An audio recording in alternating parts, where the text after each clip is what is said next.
Para quem chegou agora, a gente vai falar de distúrbios alimentares.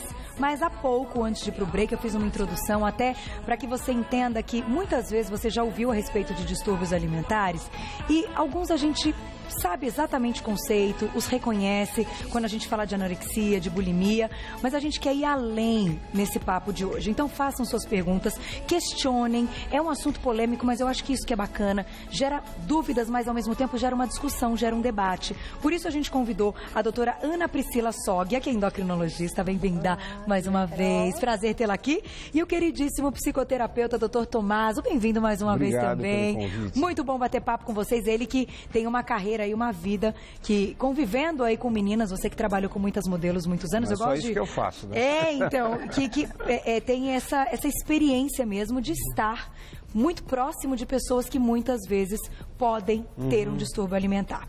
Eu queria introduzir nosso papo te perguntando, doutor, o seguinte: o que é hoje considerado um distúrbio alimentar? Como a gente classifica que uma paciente, então, está com um distúrbio alimentar? Veja, um distúrbio é um transtorno alimentar, é uma grave alteração da relação da pessoa com a comida. Tá. Né? Então você tem anorexia nervosa, porque veja, o termo anorexia é um termo porque é ausência de fome.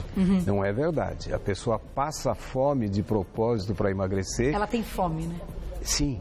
E mesmo estando muito magra, ela continua se vendo gorda, total ou parcialmente. É como se entre ela e o espelho tivesse uma lente que deforma. Então a menina pesando 30 quilos, ela pode dizer, eu estou gorda. Veja, a anoréxica não se preocupa com estria, com celulite, ela tem uma obsessão pela magreza. E quando ela recusa em manter esse peso abaixo de 85% do peso prescrito, a gente já depois entra um processo. Com a continuidade dessa coisa, ela entra em amenorreia, quer dizer, ela para de menstruar e para mais de 3 meses de menstruação, de ausência de menstruação, já se define como amenorreia. Tá. E a coisa vai progredindo. Quer dizer, a anoréxica ela tem é muito difícil tratar porque ela diz, eu não estou doente, eu estou gorda. Então o médico, o psicólogo, o nutricionista são os grandes inimigos porque o tratamento a levaria a comer, a ganhar o peso, que ela precisa disso, porque existe um índice muito elevado de mortalidade na anorexia. 30 quilos é um absurdo.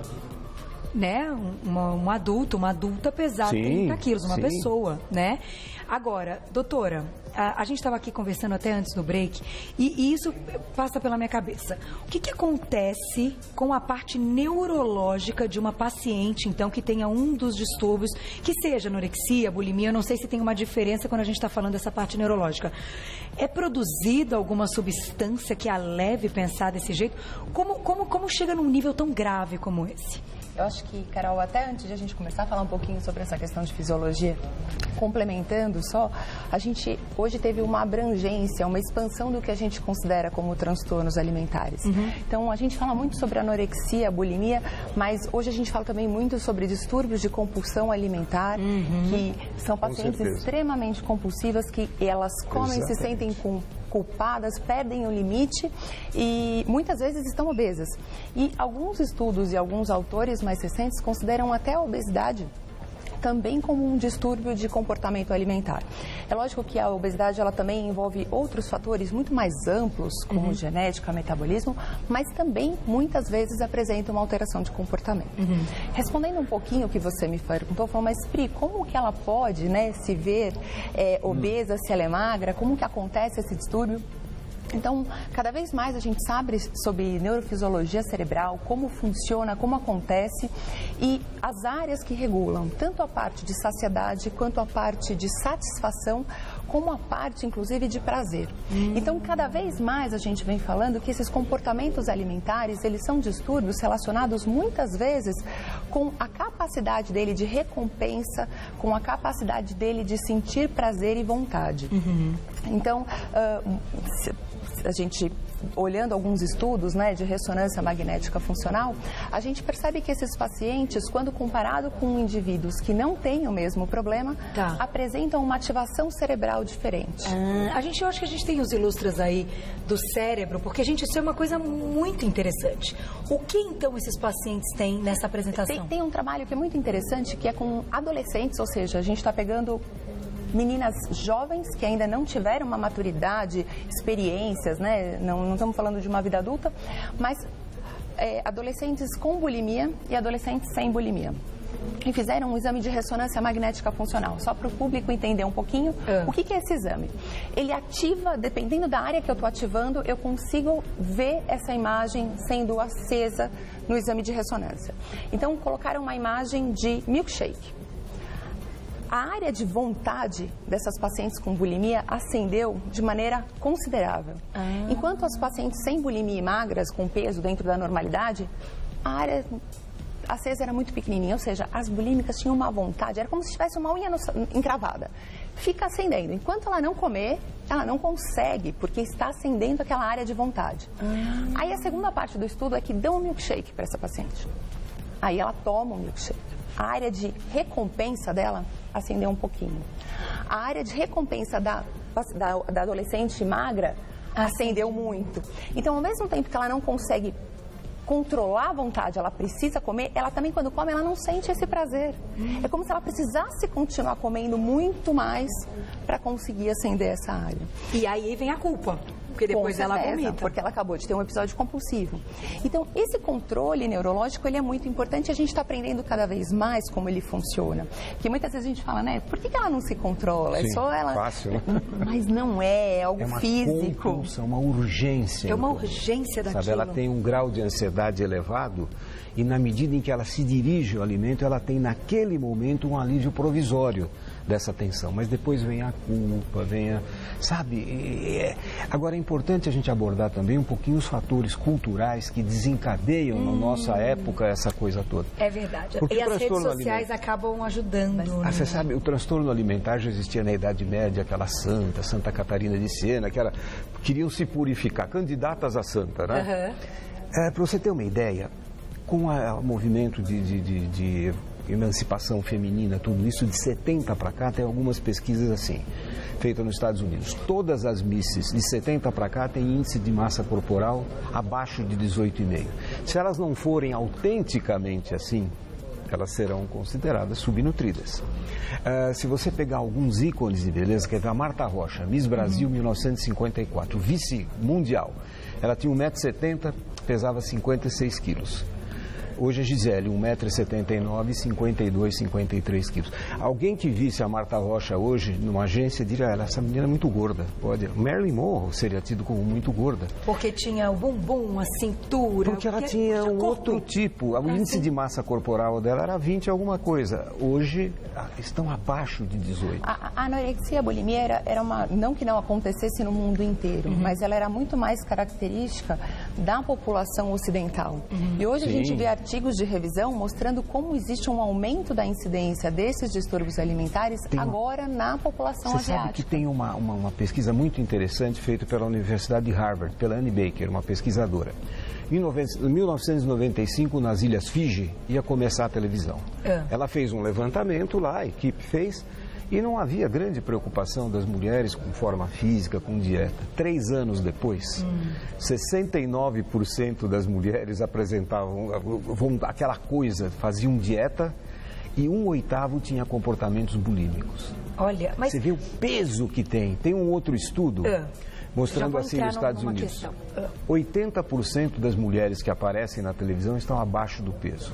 15% no peso e 5% acima fazendo papéis jocosos. Veja, outra coisa é a questão do padrão, que se fala, o que é padrão? É um atributo que 50% das pessoas possam ostentar. Então, correu 100 metros em menos de 10 segundos é fantástico, mas não é padrão. Não é padrão. A inteligência do Einstein é maravilhosa, mas não é padrão. Os ícones de beleza hoje quais são? Modelos e atrizes. É um atributo físico, um biotipo que e blogueiras 1% agora, também, 1% das mulheres possam ostentar no mundo todo. Então, a primeira coisa é que o padrão não é padrão. Certo? Sim, não, mas essa sua frase é uma exceção genética. Mas eu queria entrar num assunto que é o seguinte. A gente entende, e está muito claro, que isso são distúrbios e que isso é considerado doença.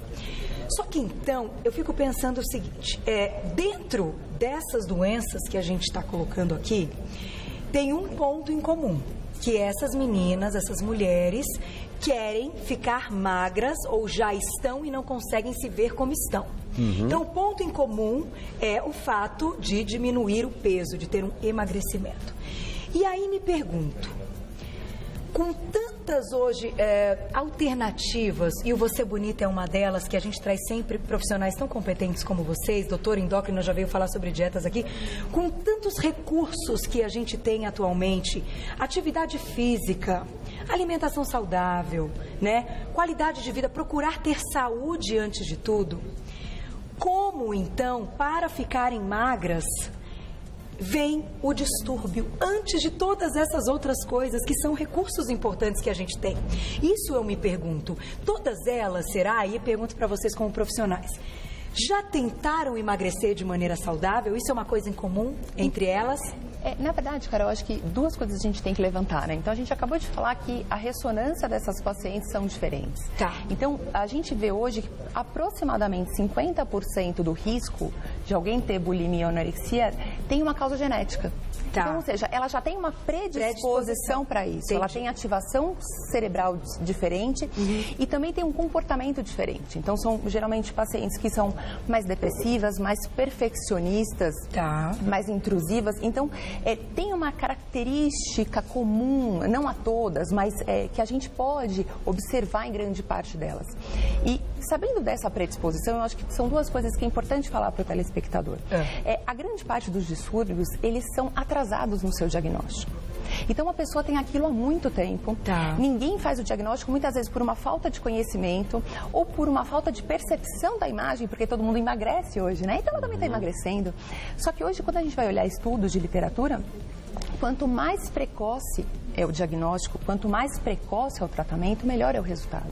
Então, essa atenção de familiares e de pais, sim, devemos ficar saudáveis, sim, devemos fazer uma alimentação saudável, com uma dieta saudável, atividade física, mas estar sempre atento para esse excesso, né? Tá. O quanto que isso está virando uma obsessão da pessoa, o quanto às vezes ela se priva De muitas coisas que ela gostaria.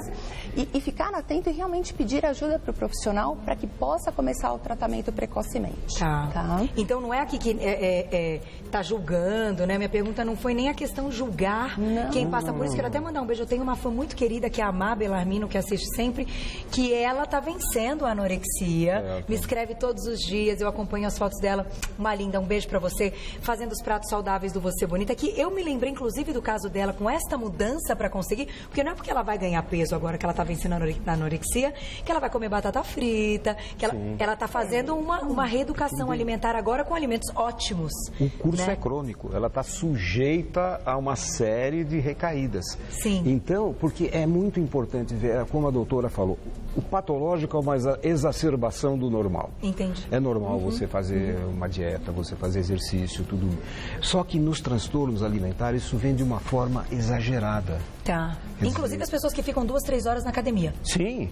Se ela não for atleta, não faz pensa sentido. bem, aquela que o dia que não faz 1000 abdominais, fez 999, sente culpada. Entendi. Hoje não rendeu nada, sabe? E é irracional. E muitas vezes a pessoa não percebe. Então, por isso que é muito importante amigos e familiares, porque para ela é normal. Porque, olha, puxa, eu tenho que fazer 1000 para manter o peso. Se eu fizer 900, ela não é racional. Não. Entende?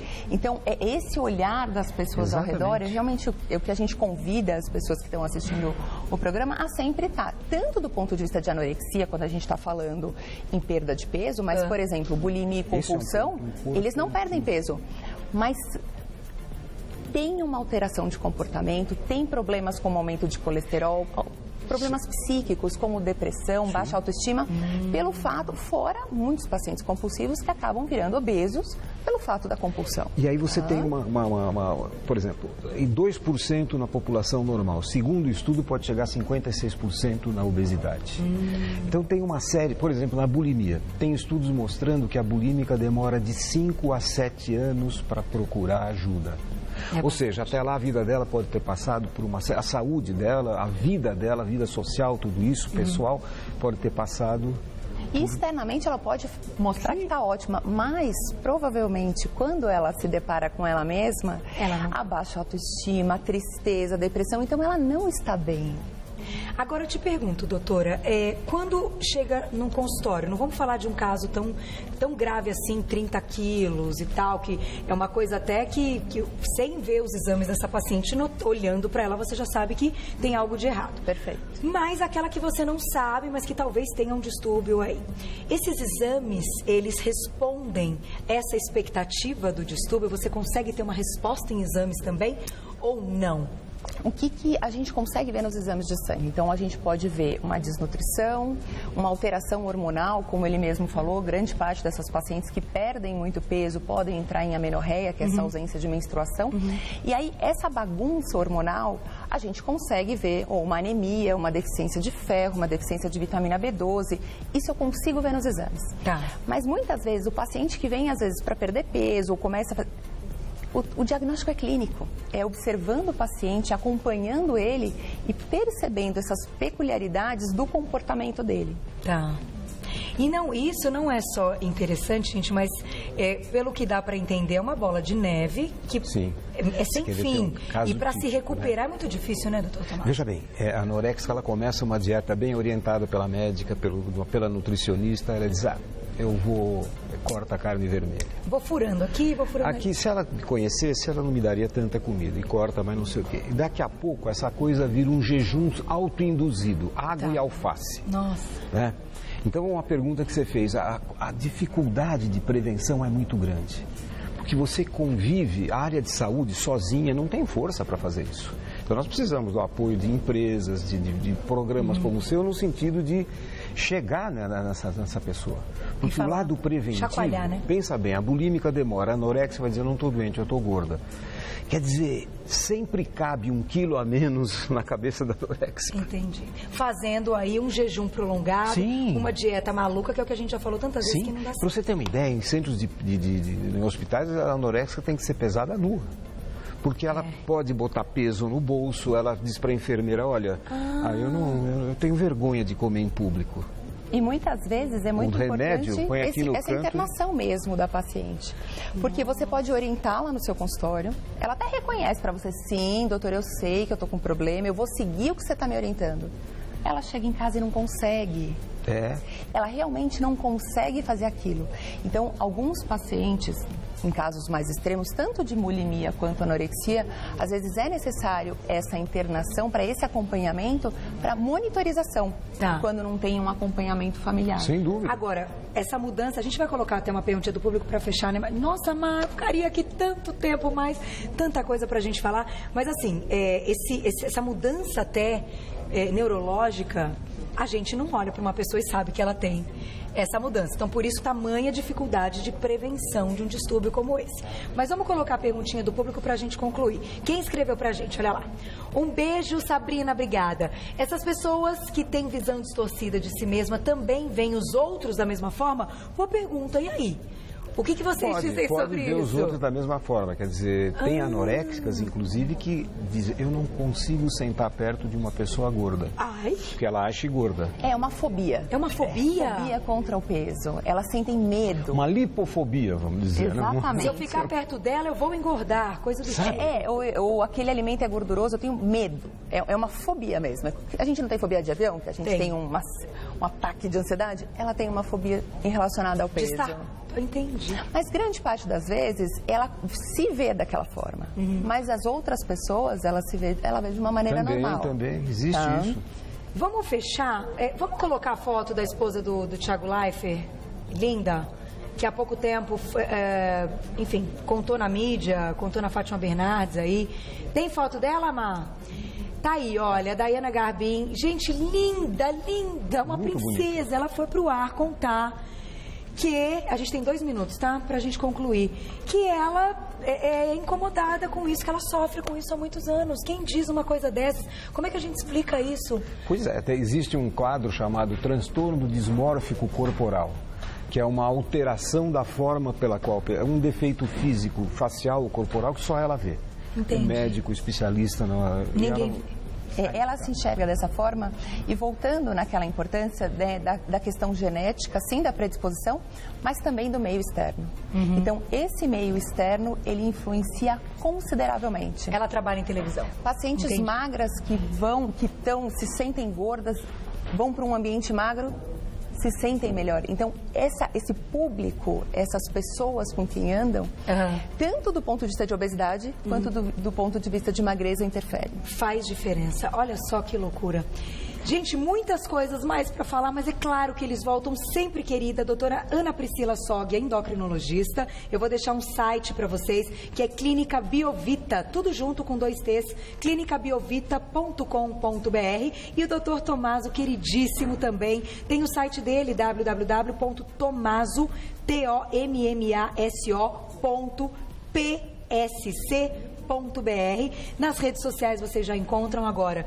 Pra gente concluir, o mais importante é procurar ajuda, e a ajuda é multidisciplinar, como hoje foi a nossa pauta, né? E assim a gente consegue, claro, não só resolver o problema, mas pensem nisso. A gente tem tanta coisa hoje, né? Atividade física, a alimentação saudável. É difícil, mas vale a pena, né? Vale a pena. O final é um final que você vai ver nos seus exames e na sua saúde, vai estar, ó, no seu rosto. Mas procure ajuda. Quem quiser saber mais, gente, a gente volta a falar do assunto daqui a pouquinho em algumas outras pautas. Um beijo, obrigada pelo carinho. A gente volta amanhã.